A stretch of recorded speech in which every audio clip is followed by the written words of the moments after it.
Hello and welcome to another episode of Improv Sucks. I'm your host, Nelson Velasquez. And I just finished doing a gig in Crown Point, Indiana at Bulldog Park with Makeshift Up and the Tony Stanzas. What is touring? Touring is performing for audiences outside of the venues normally frequented by the performing team.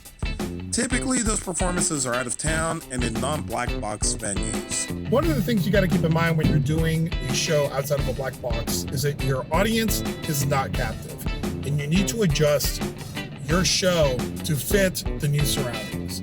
Normally, when you're doing an improv show, you're in a bar, you're in a theater, you're in someone's basement, you're in jail, I don't know. But you've got an audience that is captive. They paid money, or they've walked in, they've got drinks, they're sitting down, and they've got the doors closed behind them.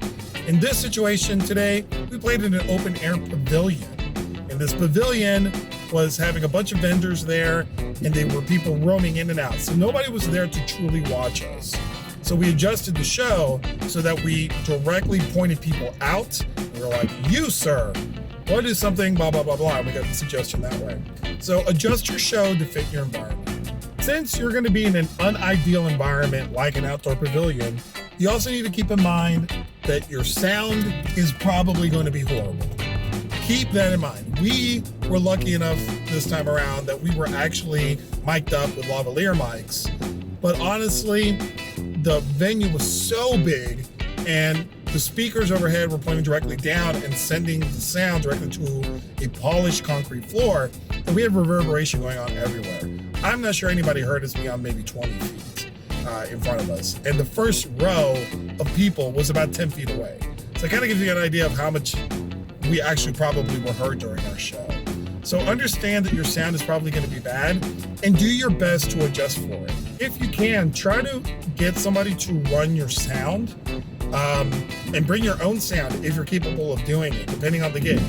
Sometimes it's better that you bring in your own equipment that you're very familiar with, a sound system that you know how to work, and a sound system that you can personally adjust so that you can have a better show. We've actually thought about buying our own lavalier system and amplifier system just so that we would have control over it.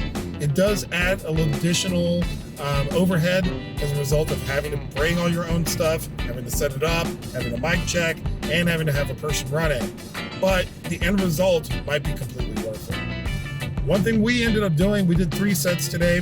Makeshift Up went first, then we had Tony Stanzas. Both of those were mic'd. We did the last set without our mics, and that seemed to be better received than with the mics. So sometimes you may need to go without sound reinforcement just so that your audience, as few and far between as they are, can actually hear you.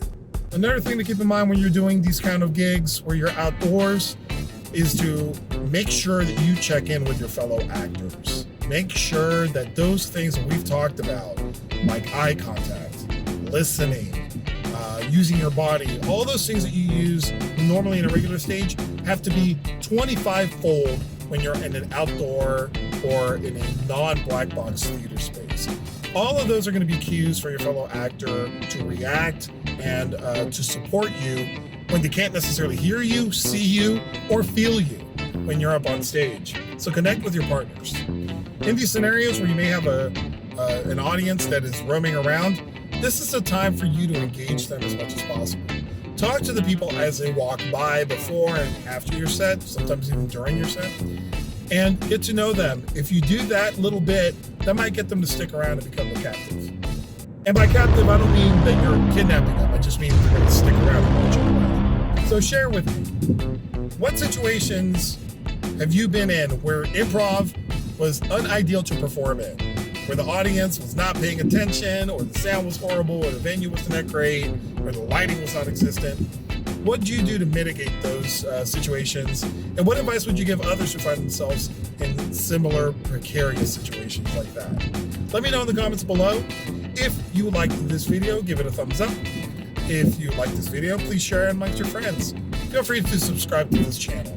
Once again, my name is Nelson Velasquez, and thank you for watching.